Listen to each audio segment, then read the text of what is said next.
Today on the Self Smarter podcast.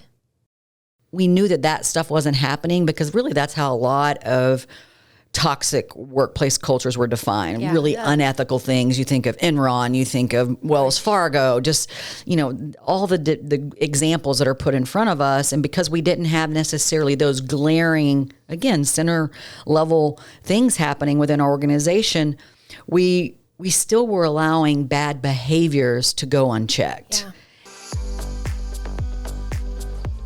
Hi, we're Danelle and Megan, the hosts of this conversation-centric podcast for leaders seeking to be better every day.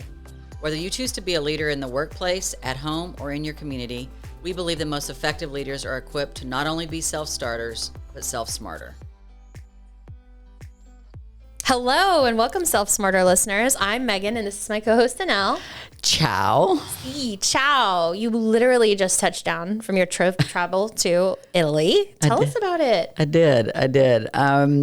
It was great. It was actually a 2.5 week stint. Mackie graduated in New York, so we spent time there, and then Mackie and I headed out to Italy right after her graduation. She's studying abroad. She was supposed to be studying abroad in 2020. That got canceled. 2021 got canceled. And so NYU allowed her to graduate. And so she was studying abroad this summer in Florence, which is great. Yes. I will tell you that there was a lot of self-smarter moments. Oh. Yes. And I was, I had to practice a lot as did she. And so it was good for me to see her and, really lean into emotional intelligence because, and I won't go too deep into the story, but when we got there, we found out that Mackie would not be on the NYU Florence campus that she was staying in. There's such a place as the student hotel. Oh, Lord. Yeah, so that was a surprise. So we had surprise. to You have nowhere to stay. Kind of like that, but in Italian. Correct. And then next surprise was when we got to the student hotel, and y'all should really Google it. There's actually these student hotel franchises, and they're amazing. Oh, actually. They're not just for NYU. They're No. It's there's multiple people from different schools staying at the student hotel. Cool. And we get to the student hotel, and Mackie doesn't have a room. So now we're thrust into an hour or two later, yet another self-smarter moment. So I will say, leaving my daughter in New York at 18 was one thing. Tough.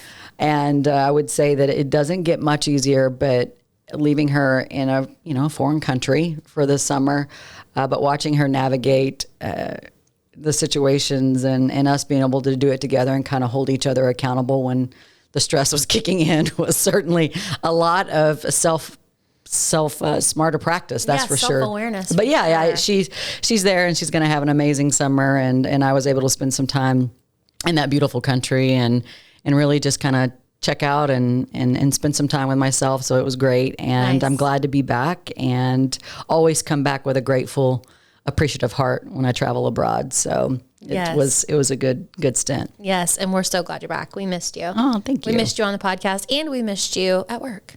Well, great. Yes.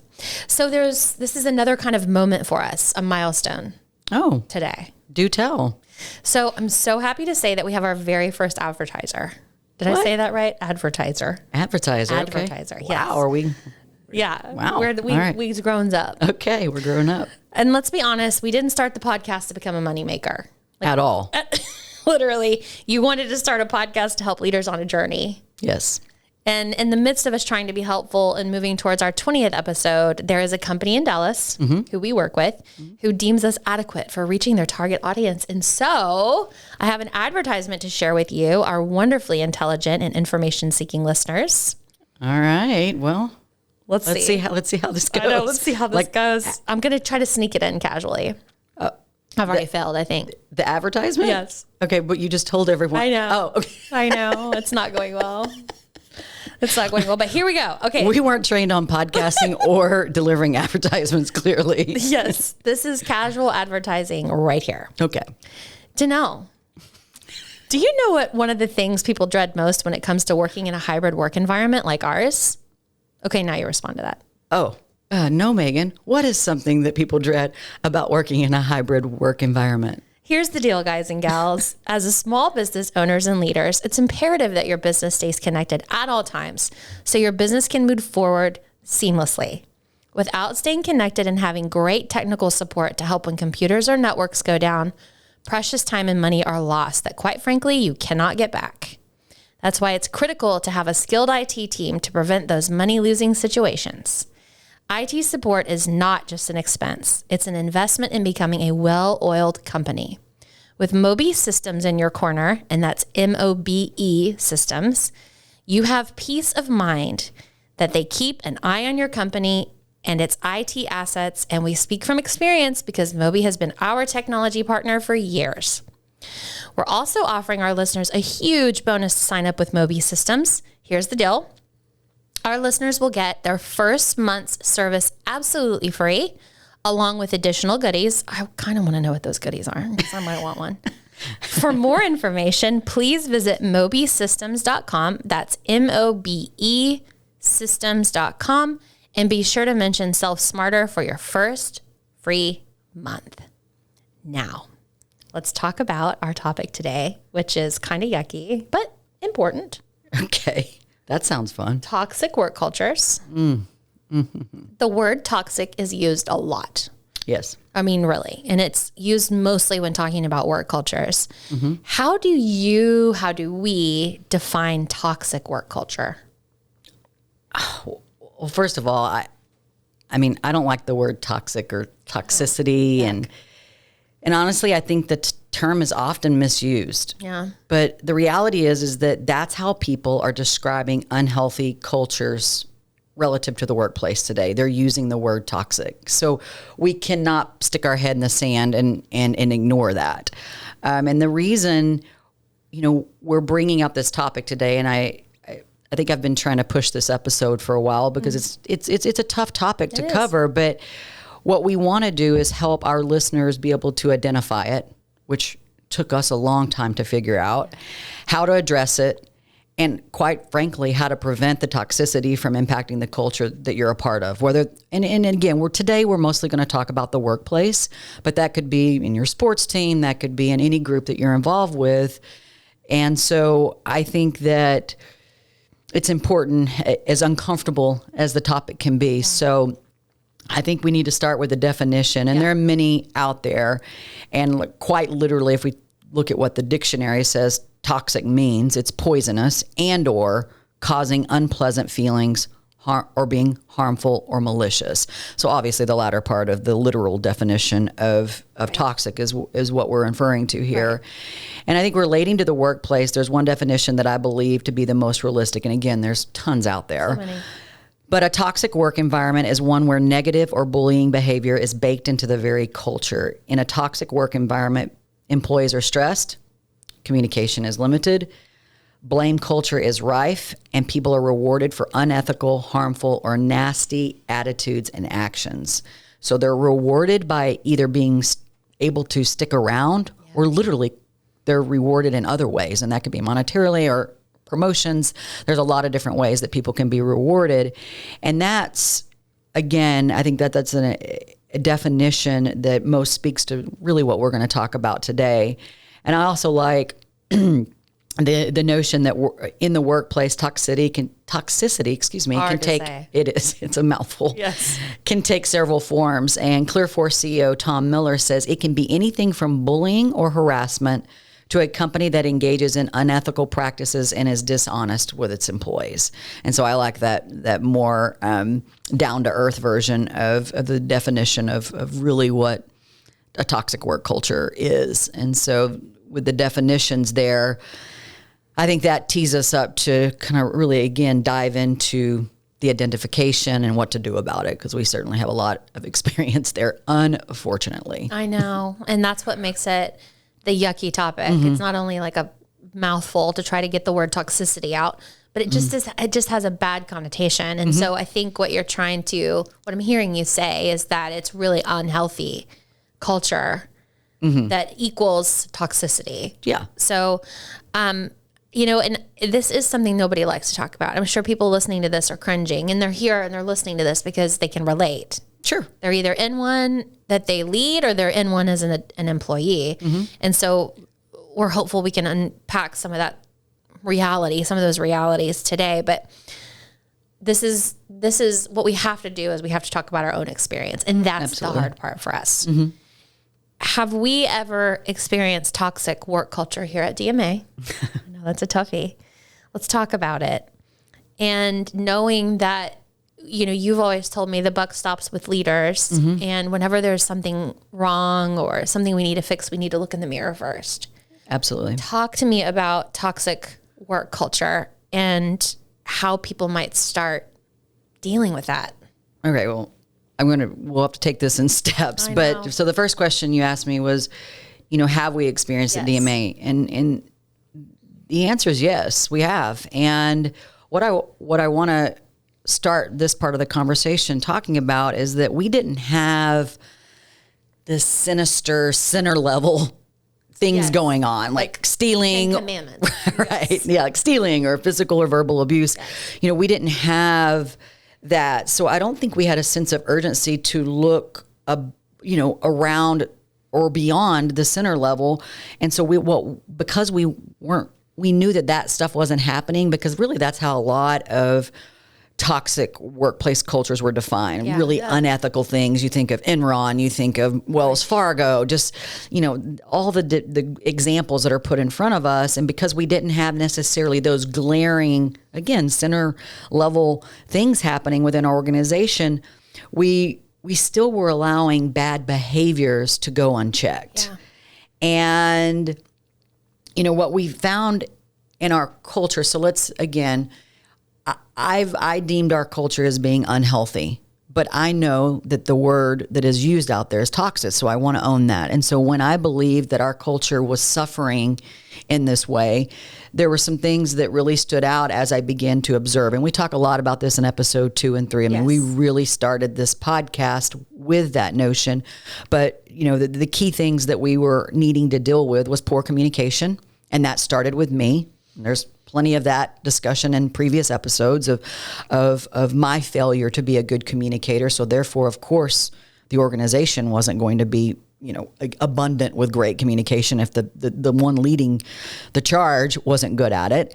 I believe we suffered from lack of unity among leadership. We had a lot of personal agendas that weighed heavy in our early years. And that, again, I'm going to address this in a little bit, but I think that came from a place of ownership. Like there was a few of us and we were doing what we could to keep the ship afloat. But again, we really had a lack of unity. So as the company grew, that really started to surface as being a part of the unhealthy part of what we were doing. We had disrespect in our organization. And I think that largely played into, really stemmed from a lot of entitlement. Yes. And I allowed a lot of that to happen. We had gossip issues. Yes. And I would think, worst of all, as we grew, we had cliques. And as Brené describes that whole realm, as we continuously were plagued with the meeting after the meeting.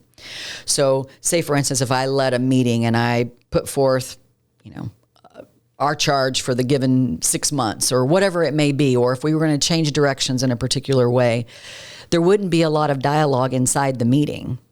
There would be dialogue after the meeting. And that is, again, it came from a multiple different reasons, but there wasn't a lack of trust in me, or that person didn't feel, or those people did not feel like they could speak up. So we needed to create a safer psychological environment. We had, I don't think people felt like potentially that I was, someone that was willing to listen.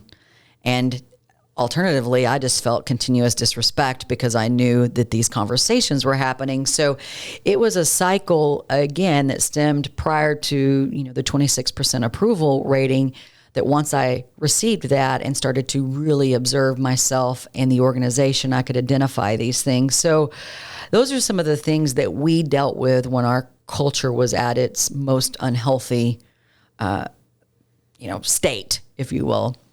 And so what we didn't do right away was address the problems, and we should have. And we let, and I'll say we, especially, as we started to think about, you stepping more into your leadership role, we let fear of a conflict and abandonment get the best of us. Mm-hmm. And we knew we had to change. And so for me, my version of fear of conflict, and we talk about this in a previous episode where we talk about difficult conversations, but I was afraid of conflict because of what I might say to someone, whereas you were afraid of conflict because of what they might say to me. What they might say to you. And so because of that, we would let a lot of really bad behaviors go unchecked. And I think a lot of that too came from the fact that, we knew each other so well. It was almost like we let this almost family dynamic take over, and we just didn't address these things. And I think, and then the abandonment, we couldn't imagine confronting someone and them leaving because our business was in continuous growth mode. And as I've said, and I'll continue to say, every person that works at this company, I'm not sure about at yours, but I can tell you at this company, at DMA, every person is critical and vital. Critical. So if someone leaves, it leaves a mark. And so because we were fearful of that, we would sit on things too long, or we would, push them under the carpet or just ignore them altogether. Right. I'm a queen of that. So, or I was. And I think those are the things that I knew, again, identifying the things that within our culture that was off balance, and then realizing that as leaders, we weren't doing the things about it that we needed to do.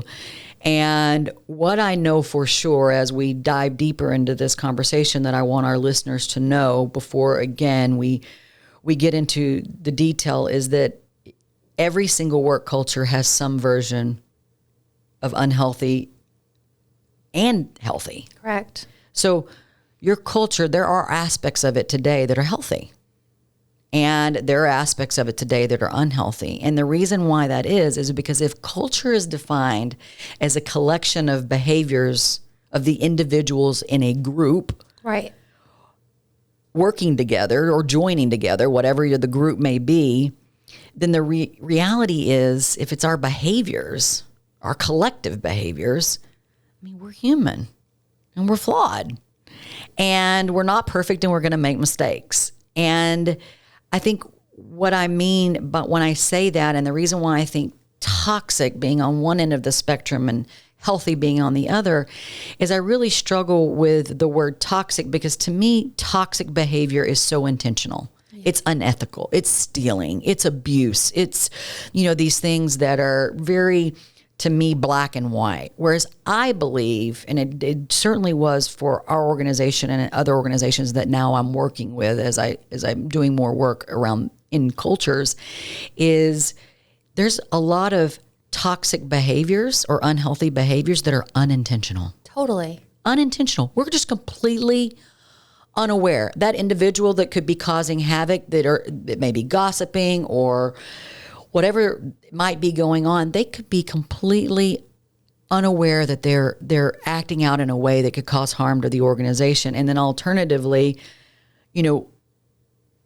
leaders either aren't paying attention, which we've been guilty of, and we've certainly been guilty of not knowing what the hell to do about it. That's right. Stick our head in the sand and just la la la. Yeah, or try to fix it with a passive conversation and not a direct conversation, right. As both Brene talks about it, and so does Kim Scott in Radical Candor. To be unclear and direct is to be unkind.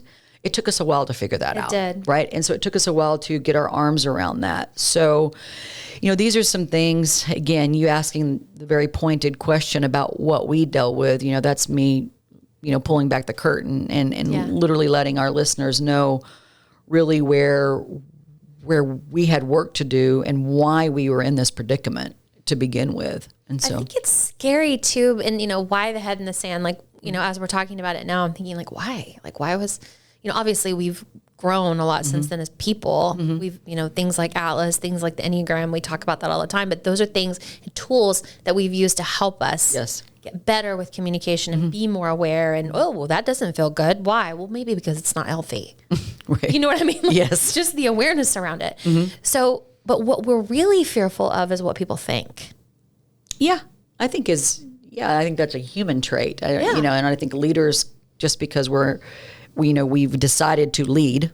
Yes. And we've taken the accountability, it doesn't mean that that we just all of a sudden shed, things that we deal with outside of the workplace or the group that we're involved with. We can't, shed that. And I think, it's human to care about what others think. It's easy to say that I don't, in any given instance. Well, I don't care.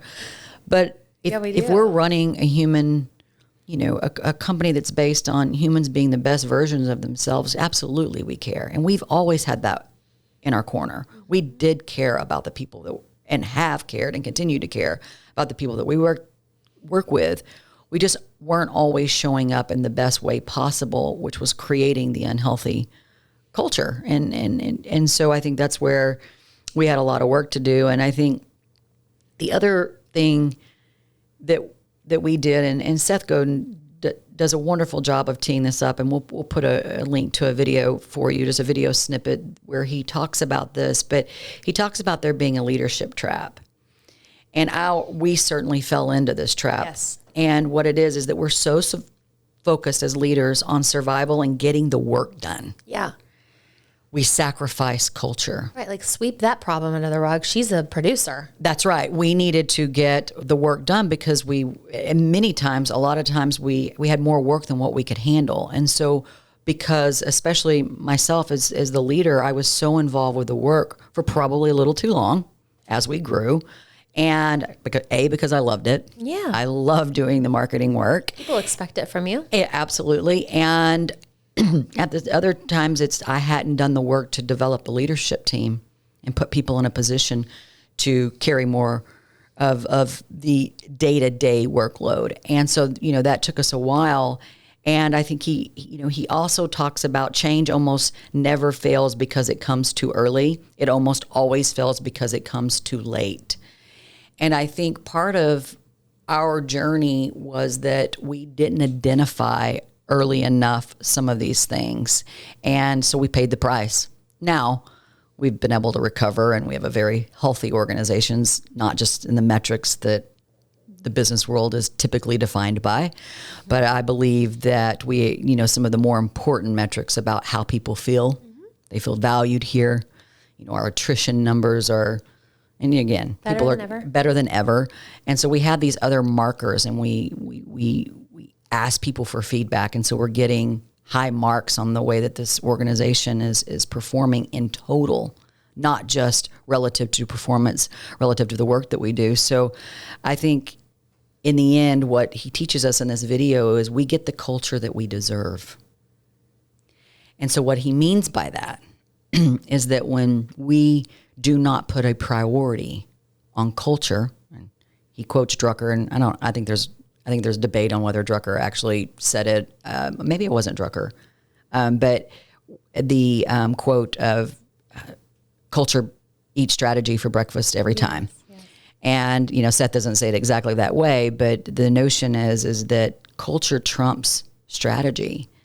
And I think most organizations really struggle, and that therefore the leaders really struggle to put emphasis there. But the reality is that we're living in a culture today, which is why toxic culture is even a thing, that people expect the work environment to be a place that they can go to and grow. Now, I'm a believer that that's earned. And so that's a whole probably another episode, a different episode.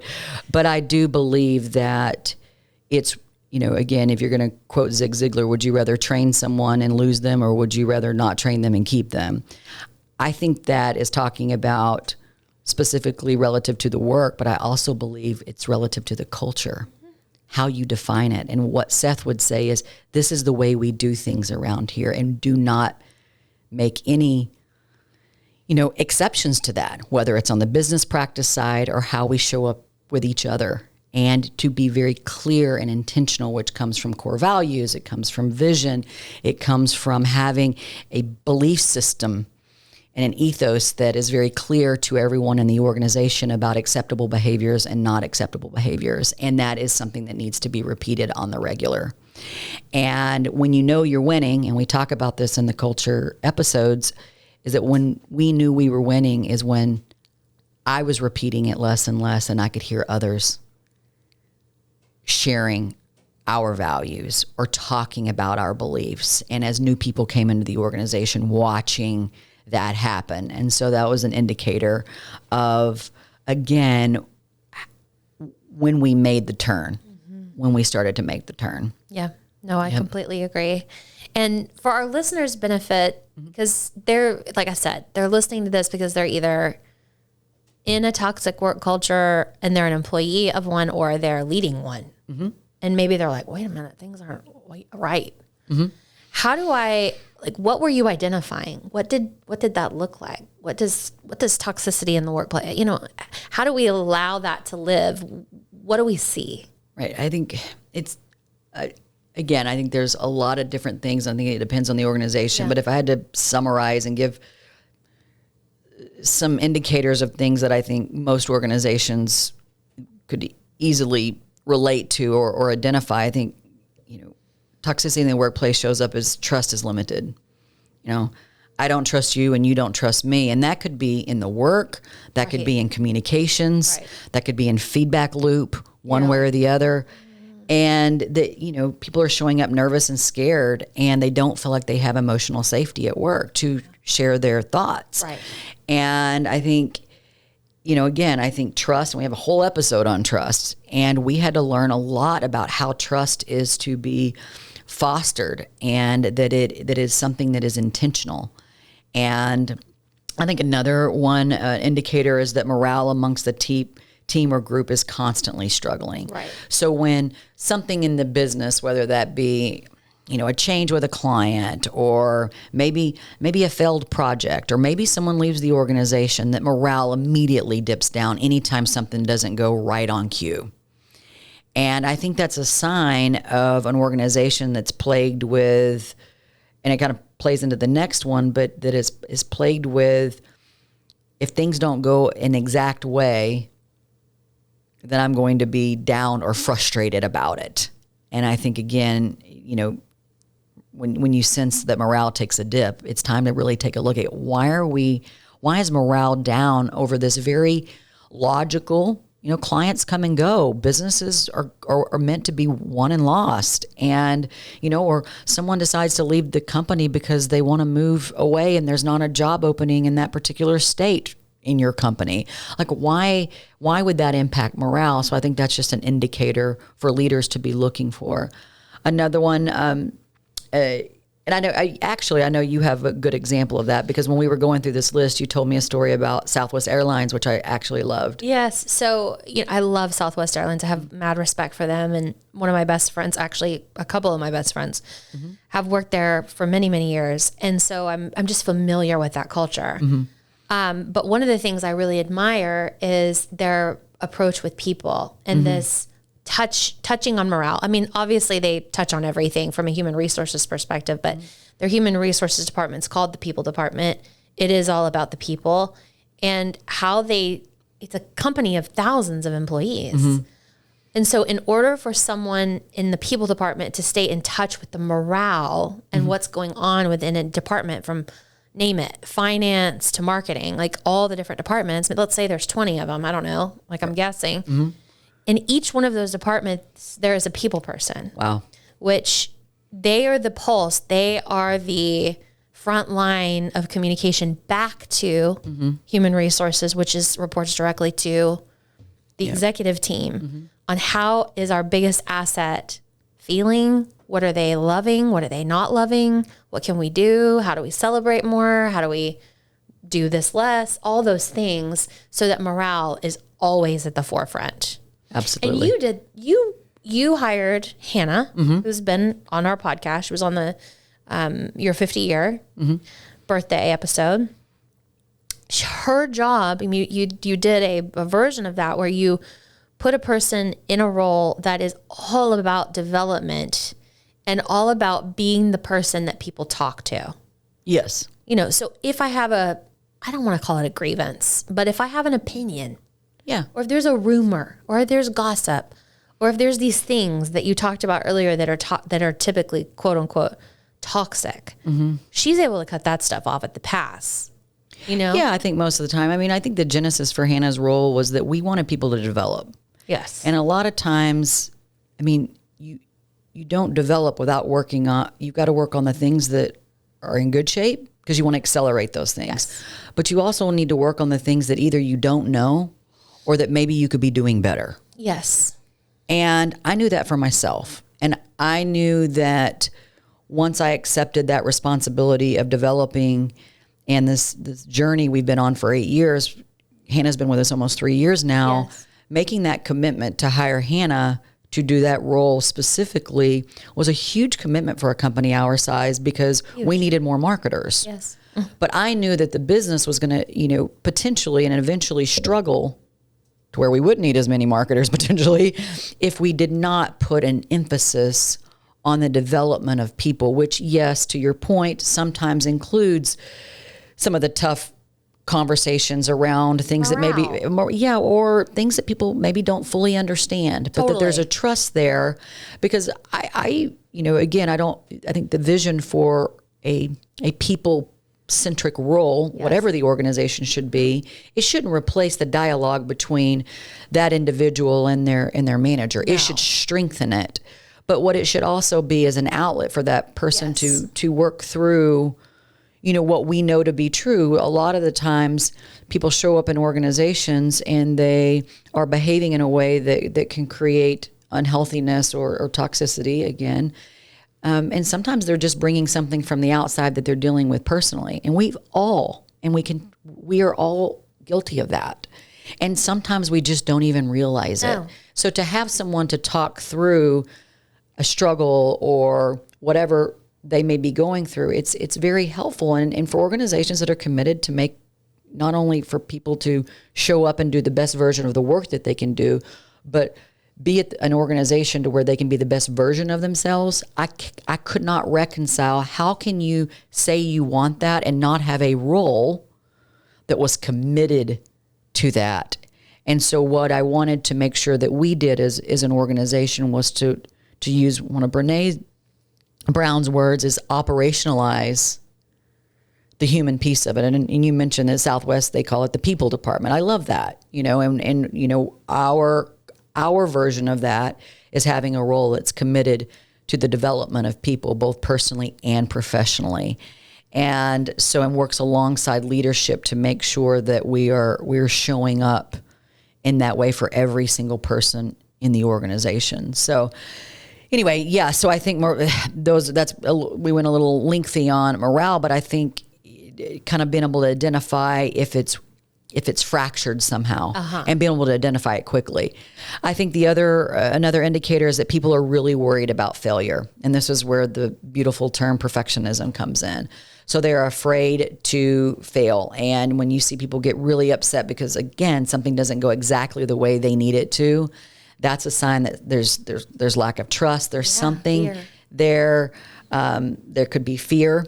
You could have a problem with someone's being put into a position to feel like they have to do things in an exact way, or their job might be in jeopardy. And I think in some cases that is acceptable, but it depends on how that's being presented to that employee and how it's being managed with them.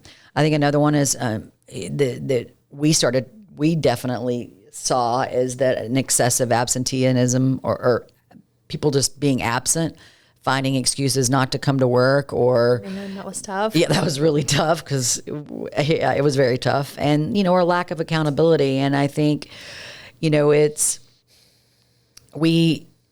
been through a lot relative to this particular example, and we just kept thinking if we just could help this person see what they were doing by not showing up, by the constant excuses. And I mean, we could write a book on excuses alone and stuff that I could never even make up. I'm telling you, the creativity in terms of excuses.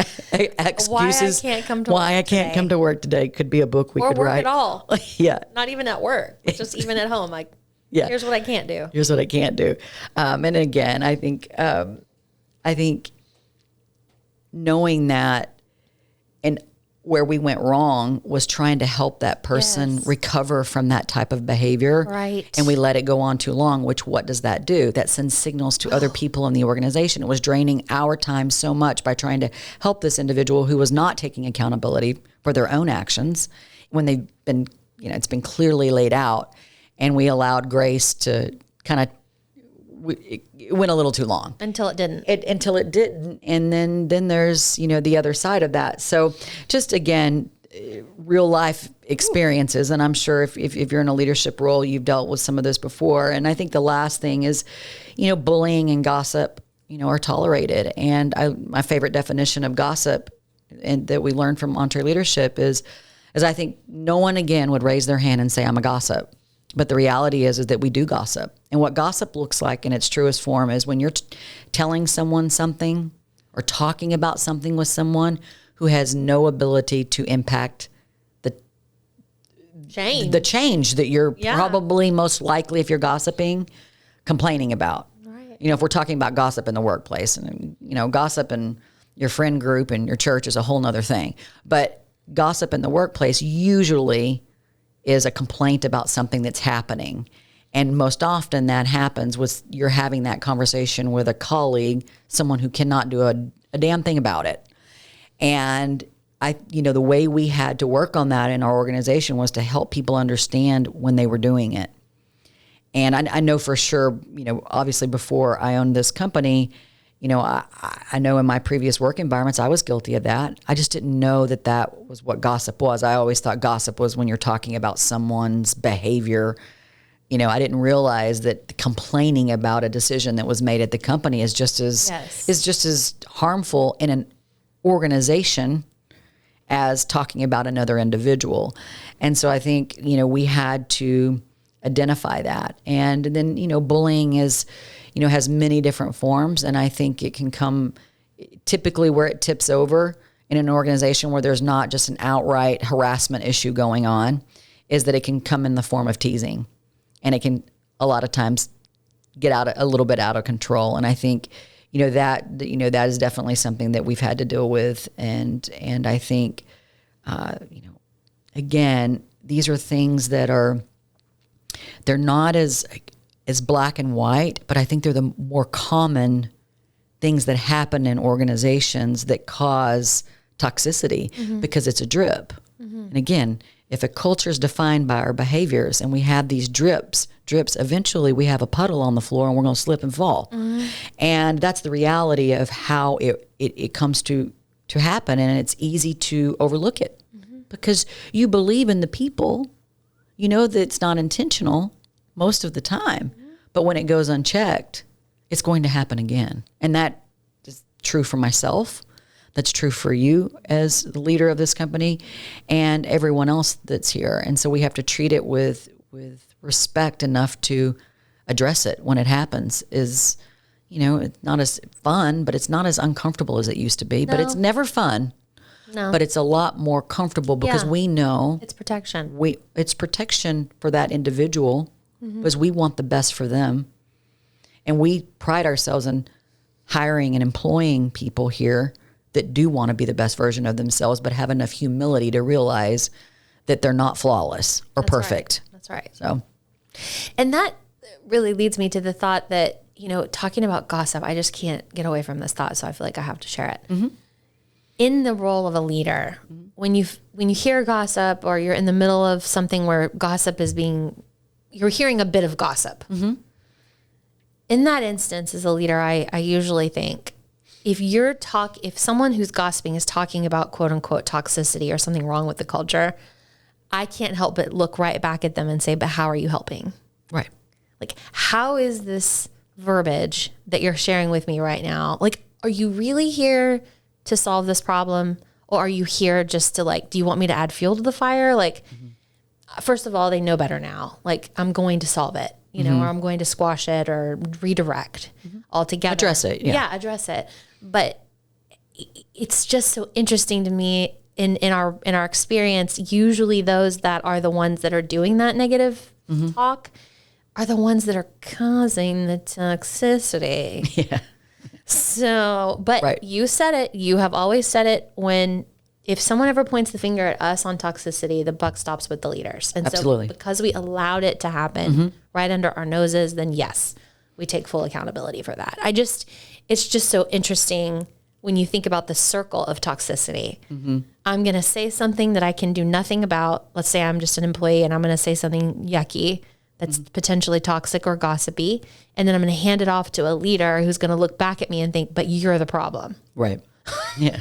And so the resolve is the person who delivered the news has to get fixed. Like we had to fix that problem, or it's awareness. Bring awareness to it. Awareness. And then when you've brought awareness and when you've put the coaching in and you've helped the person, see past this behavior that you've described, and you still have an issue, then you've got to address it in a different way. Yeah. Ugh. And that happens. Yeah, it does. It does. And always taking a step back to say, what can I do here? What did I do? How did I allow this to get to this point? Yep. And what do I need to do from here for full resolve? Correct. So on that note, what are your recommendations for business leaders in terms of taking steps forward to improve their cultures or their, if they're seeing toxicity? Yeah. Again, culture is a collection of in this instance, if we're talking about toxic culture, it's a collection of unhealthy behaviors. And most often, there's something that you need to look at in yourself as the leader. And I think that can get skipped because it's just easy to look out.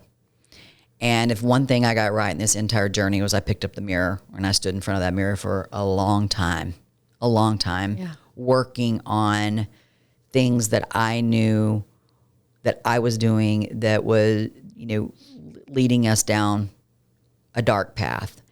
And again, they weren't, I wasn't abusive from a standpoint of, harassment or, it wasn't those things, but my poor communication, my inability to listen, talking over people, whatever it may be, all the things I've worked on that are in previous episodes, that was the place, that's where we had to start. So start first with yourself to make sure that, there's not something that you're doing that's causing that. And I think leaders can be just as guilty of gossiping with employees as employees gossiping with themselves or bringing gossip to the leader.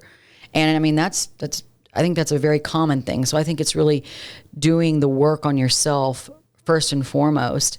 And then I think you need to look at the behaviors that are going on around and really think about when we're not at our best, why is that? Or why do we have an attrition problem and where we didn't before? Or why are the attitudes in this department very different than, another area of the company? I think there's it's so customized to each company that I can't throw out a bunch of, examples that pertain to every organization because we're all so very unique.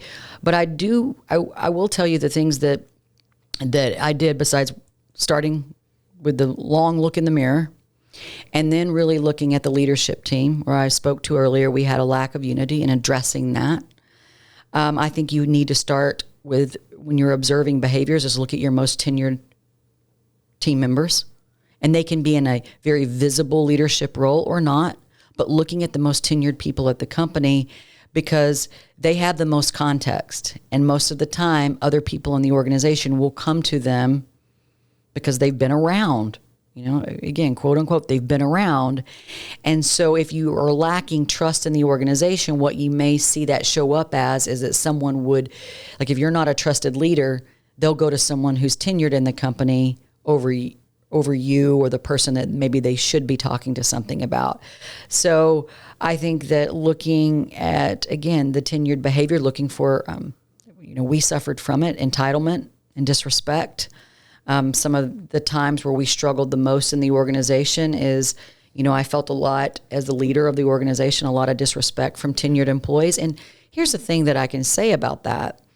It didn't come from a place of, in my opinion, it didn't come from a place of, I have no respect for Danelle. Mm-hmm. It came from a place of, I have a different opinion or thought than Danelle. But I don't know how to articulate that with her because we had not done the work. We did not realize that we were these individual, specifically wired human beings, which the Enneagram and all the assessments that we have done have taught us. And because we didn't have those tools, we didn't know how to communicate effectively, especially when there was the opportunity to disagree.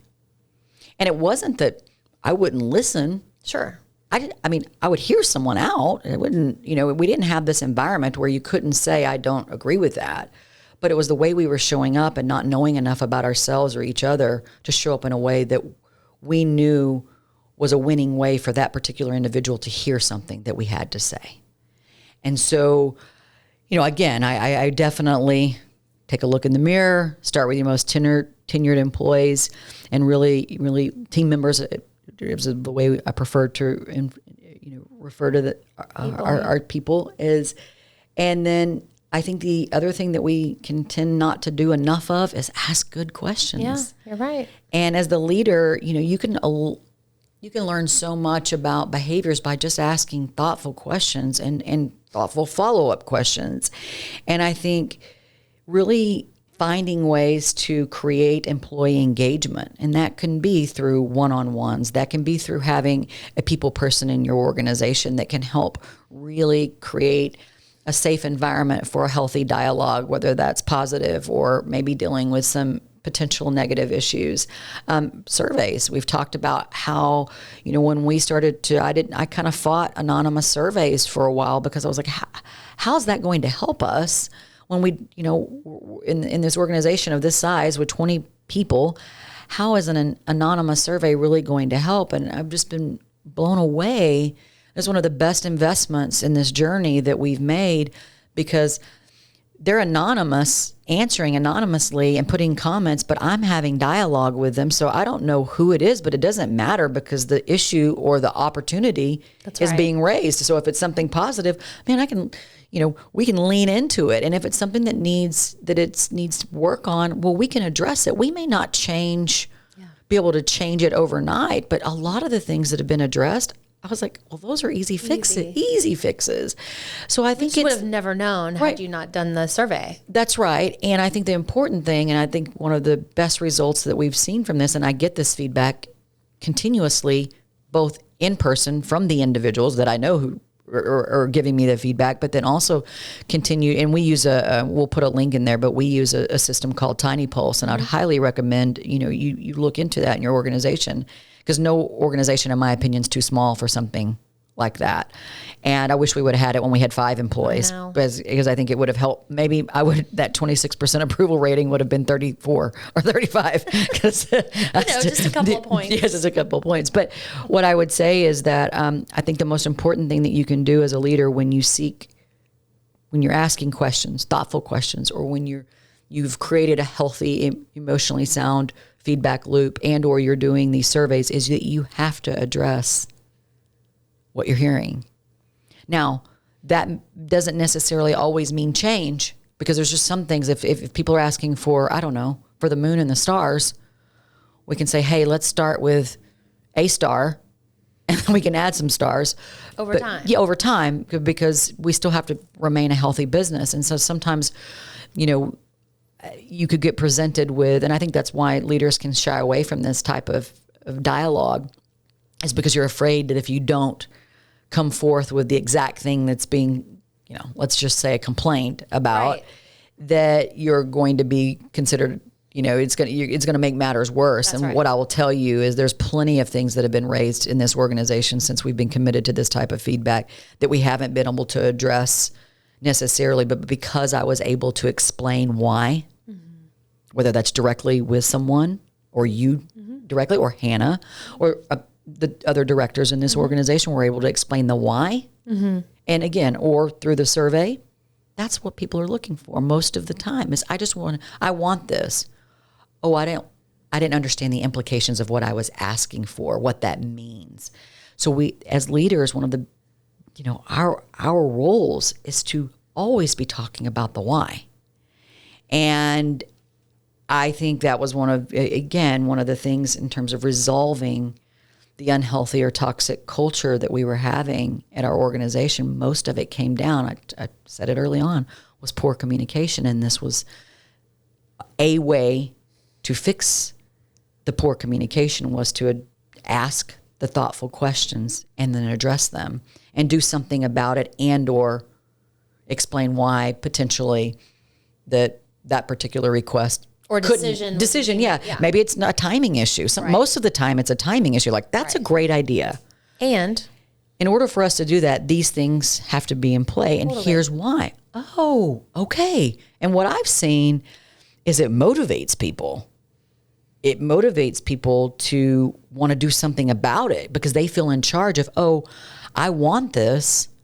Oh, I've just been empowered to go lead 100%. the effort to make it better. Yeah, it's empowerment. So and ask good questions back. I mean, I really think that has been a game changer for us, is the allowing of the questions to take place, because I think when the culture was at an unhealthier level, people weren't asking questions back. They weren't saying why. They would just get pissed and walk out the room or whatever. Like, go talk about it in the kitchen with somebody else. You know, water cooler talk. Instead, now what's happening is people go, okay, can you explain why? You know, and then that gives me permission or you permission or any other leader because it's just right now is a time that we need to focus on X, Y, Z. And, you know, maybe this is something we can do in 3Q or 4Q, you know, it's just business realities, and people get that. Yeah. When you take the time to explain it to them. And I think, you know, that's something that I think we've definitely put a lot more emphasis on, is not just throwing out directives in some cases or saying no, that we take the time to thoughtfully address whatever it is. And I don't want to always, listeners, I don't want you to think that there's always, we address negative things. There's a lot of positive things that we can't do more of right now because maybe, you know, we just don't have the manpower or whatever it may be. And so I think that, you know, taking the time to address and doing something about it and or explaining the why is critically important. And I know that there's a lot of other things that, you know, have been helpful in this journey. And I mean, what would you say some of the things that we've done? Yeah, I think training leaders, that was number one, and knowing how to close that loop on communication, like you said, you know, asking the good questions, but expecting questions back, and then being able to answer those questions from a business perspective. So that leads into, that's training, and ultimately that turns into trust development, because if I've got answers, you're going to trust me the next time to give you more answers or direction, either way. I think showing gratitude to people that have earned it, and you do that in multiple ways from a compensation perspective, with, you know, between our benefits plus, you know, gifts that you give us throughout the year. I mean, you give lots of gifts. So you're showing gratitude all throughout the year. And it's something as simple as good job, so-and-so. We have, we've formerly had Slack. Now we have Teams. On Teams, we've got a channel called Add a Girl. You know, you could call it whatever, high five, you know, but anytime there's an opportunity when someone has gone above and beyond or has gotten hit a milestone. Correct. Like, she got 10,000 likes on that post. That's, in our world, that's a big deal. We would say, you know, good for her, you know, so, or him. So currently we only have women who are here in Dallas, but, you know, that's that. But open communications is another one. Like you said, you know, having the door open, not always having the door closed as a leader, or being shut off, or having the headphones. And we've talked about that openly here in the office in terms of when is a good time to ask someone a question. Well, if they've got on headphones or the door closed 90% of the time, there's never a good time to ask somebody a question. So just keeping your mind open about that. And then of course, the big thing is recruitment. Right. It's, you know, and when we were talking about this episode, I said, well, it's definitely recruitment first. And then after we kind of thought through the flow, it's actually recruitment's last. Yeah. In terms of the resolve, because recruitment should encompass all that hard work and all that diligence with culture and attitude and how we speak about ourselves and how we present ourselves. That's right. And show up from the team that is interviewing and be received, hopefully, from the people that are being recruited. Right. So that when they can find alignment within themselves and we can find alignment with them. So I would say those are big, helpful tips. Call them helpful, call them, you know, but we're open to hearing what your experiences have been. Oh, listeners. absolutely. Because the reality is, and we talk about this, that our culture right now as this company, it's healthier than it's ever been. But we're not naive to think that as we are growing, I mean, we're hiring. We have 2 new people starting in the next 2 weeks. We're continuing to hire. We know that when new people come into the organization, that there's a moment of vulnerability. We also have people being promoted into leadership roles, people that have earned the opportunity to be leaders at this company, accepted the responsibility, and we know that takes time, and the frustrations can arise easily. So we know that as shepherds of this culture, that we're vulnerable, always, as are all of you. Yeah. And when you have that mindset of it's something you can't take your eye off of, and you're constantly working to cultivate, then you're going to be less likely to find yourself in a toxic situation. You can address particular unhealthy aspects right then and there. And that's what we've been able to do as a company. And I think, again, I directly correlate that ability, a healthy culture, to our continued success as a business, more so than the incredible results we deliver on an everyday basis for the brands that we work with. That's a given. They should expect that from us. Mm-hmm. But the commitment to being a more, again, an organization that is not just verbally or, with my heart caring about people, but making sure that we operationalize the human aspect of our company to where it's so ingrained that people, again, they speak of the values. They understand the belief systems. They're protecting the culture. Everyone in the company is. It's not just relegated to the quote unquote leaders. And so I think, again, I know for a fact that has been the most pivotal thing we've done as an organization, as an 18-year-old organization in the last probably 5 years. The most important thing that we've done to continue and accelerate our success as a company. So obviously this is something I'm very passionate about, because I don't love necessarily talking about all of the things that we've gone through, because it is a bit vulnerable. Mm-hmm. But that's why we started this podcast, and because we believe that if we can share our truths and, quite frankly, our dirty laundry, because it hurts to think that we haven't been a great organization in a way that we wanted to be, and that that doesn't feel good. Right.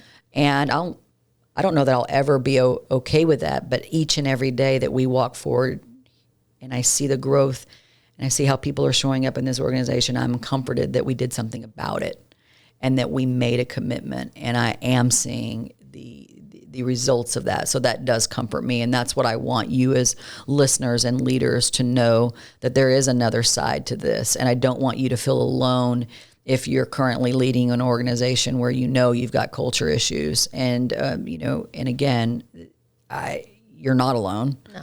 And I think if you want to talk about it more, give me a shout, because I know that every organization is unique, and I think that while culture in general can be talked about, as a whole, when it comes to addressing and fixing things, it does get at some point pretty specific to the particular type of organization that it is. Is it an asset-based business? Is it a service-based business?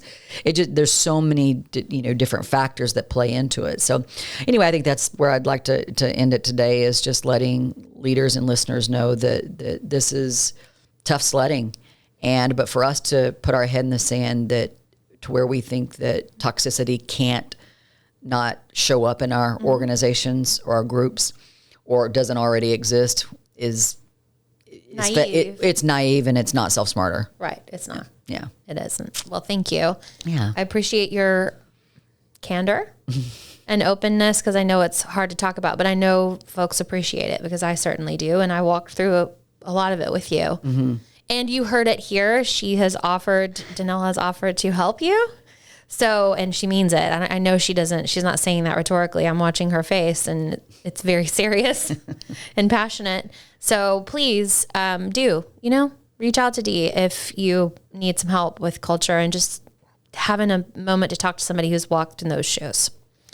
All right, let's transition to our music moment. And today we're going to talk about Miss Tay Tay. Oh, Taylor Swift. Okay. Taylor Swift. Right, what are we going to talk about? Because you really, well, let me start by saying this. You're an avid Dolly Parton fan. Yes. Have been since you were 7, 6, 5, 4, little. Yeah, little person. And now still are. And there's something about Taylor that reminds you a little bit about Dolly. Well, yeah, I've had mad respect for this. I think she talks about the story about, I think she was 15 when Tim McGraw, her first single, hit radio. So if you think about it, she's been in the spotlight. She did the whole touring around county fair, singing wherever anyone would listen. She did that prior to 15. But I'm pretty sure that it was 15. Just a baby. Again, I may not have the exact age right, but let me just tell you, young teens. Yeah. When she had her first single and got thrust into just this big world, big world of difficult world of music, and she had tremendous success. And it's always stood out to me, and it will for any artist. We talked about it. Definitely on the episode, or we talked about our favorite musicians along with Raina on that episode, is that she writes her own music. And so the fact that I heard that song, Tim McGraw, I was like, what an interesting song. And then found out that she wrote that song plus all the other songs that she was singing and continued to do that. That's obviously something I love about Dolly Parton, is that Dolly writes her own music, and performs it, and cares about her fans in a way that is so unique and so genuine, and has been through hell, ups and downs, and still persevered. And Taylor is following in those footsteps. And I know we talked about in the Leadership Lessons of Dolly Parton episode about, I don't know how many other, Dolly's been relevant for 6 decades. 6 decades. Yeah. And I think there's very few artists today that has that kind of staying power, but I do think that Taylor Swift is one of them. And so what's interesting is that I've always been a fan of hers, but Mackie, as a young teenager, decided, I think girls or fans went one way or the other. They were either in the Taylor Swift camp and they were all bought in, or they decided for whatever reason that not for her, and Mackie can tell the story, her version of it better. But I will say that when she went through the pop phase and was playing a lot of the pop music, I wasn't into it, but I didn't, discount her for doing that. I knew why she did it. It was a very public reason why she left country music for a bit. And so she should have, in my opinion, to go find her way and to expand her audience and to shun the naysayers or the people that wanted to keep her in a particular box, which I have mad respect for. But I just wasn't into that music. And then, COVID hits and she releases those 2 albums, Folklore and Evermore. And then we watched the documentary of what she went through. And if you want, again, I didn't think I could have more respect for her, but it's certainly grown. And with those 2 albums that she wrote during COVID, or maybe she was writing them before, but she literally created almost this other genre of music for herself. She's super successful in country, super successful in pop, and then it's this folk, version, even though the songs are played on pop radio and some on country radio as well. It was just, again, this matter of respect that I have for her and those albums, and then to know that Mackie is now a big fan and we could share in those and enjoy those albums, and the documentaries that come along with her writing those albums are a spectacular watch. So we'll put links to that in the show notes. But I will say that recently, when to our great surprise, Mackie's graduation from NYU, she received I think it's called the honorary doctorate degree. So she received a degree and gave the commencement address at Mackie's graduation. And I was just blown away by her humility, Yes, it was motivational. I know people felt that way. I certainly felt a sense of that as well. But the way she showed up as this humble human and the messages that she delivered, and again, I'll ask the team to put a link to the show notes because it's been recorded, is that she had some life lessons, and she's in her young 30s, but she is wise beyond her years because of what she's endured, and she owned every minute of it. She owned the ups and downs. One of the things that she says is, and it struck me, and I'm 50 years old, is that life can be really heavy if you try to carry it all at once. And I loved that. And that's so true. And I think what she was trying to tell these kids walked in, or these students walked in as graduates and walking out as adults, she was giving this sage advice. And she said things like, never be ashamed of trying. I love that. And which she had a theme, and her themes were around avoiding perfectionism. And she says that her mistakes led to the best things in her life. And she had to learn to rinse and repeat. And she's like, there were just things I tried that did not work.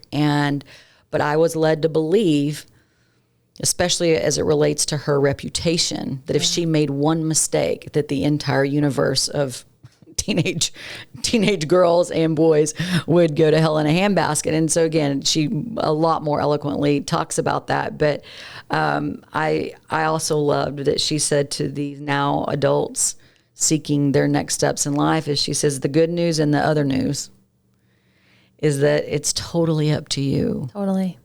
And I think that relative to the Self-Smarter journey too, I think Taylor Swift in this address showed up as being self-smarter because she was humble enough to talk about the things that didn't work.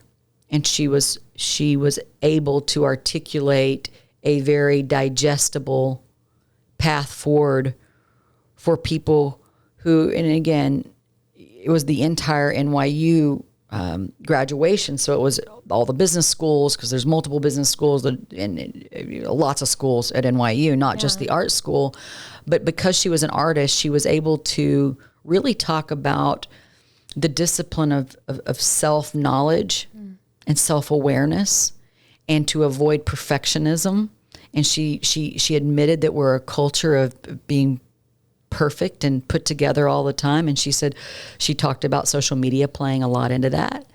And I just felt that I didn't know that I could respect her more. I'd never in a million years would have thought I would heard her give a commencement address, but it was cool that it was, very cool. Our daughters. And, that just, I don't know, it just made me respect her so much more. So again, we'll put some links out there on some things. If you don't know that much about Taylor, or if maybe you know more about Taylor than I do. And if there's anything out there I'm missing that you think I should listen to or watch, please let me know. But so I think it wasn't necessarily a music moment, but it was a musician that delivered an incredible moment that I'm very grateful that I got to see firsthand, and certainly all the graduates of NYU. It makes sense that her words, I mean, if she's writing, and I know she is because you just said that, she's writing most of her music, her words are obviously very impactful. This woman lives in words and music notes. And so I'm not surprised that she said some of these things, because they literally sound like they could become songs. Literally. Yeah. They're so good.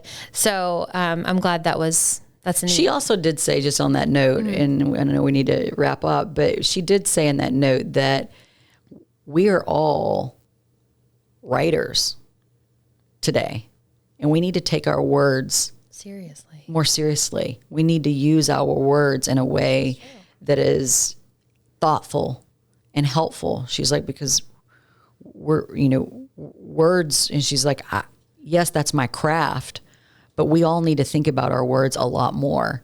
And she's like, we're literary chameleons. And I loved that. I thought that was very, very poignant way to point out that we need to be paying attention to the things that we say, and to whom we say them to. But I thought that was, again, sage advice. Not only just for all the students, but all the parents and That's right. caregivers and friends that were in the audience. I'm sure people who walked out of, it was in Yankee Stadium, right? It was in Yankee Stadium. Walked out of Yankee Stadium, major fans of Taylor Swift. I think so. I think a lot more than walked in, for sure. Yeah. Good. Well, thank you so much. This has been a rich episode, I will say.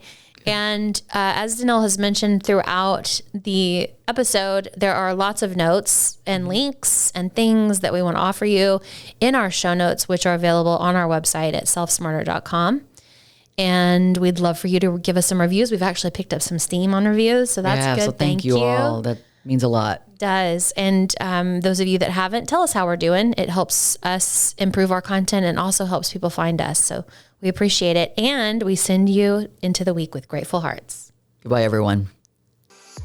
As always, you can connect with us on Instagram and Facebook at Self Smarter Podcasts. You can also leave a rating or review if you enjoyed what you heard today. Not only does this mean so much to us, but it also helps other leaders and future leaders find our community. Thank you for taking time out of your day to join us in becoming self-smarter. This podcast is produced by Snacks Media and music is from a free platform.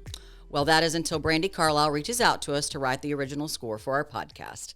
Friends, have a great rest of your day.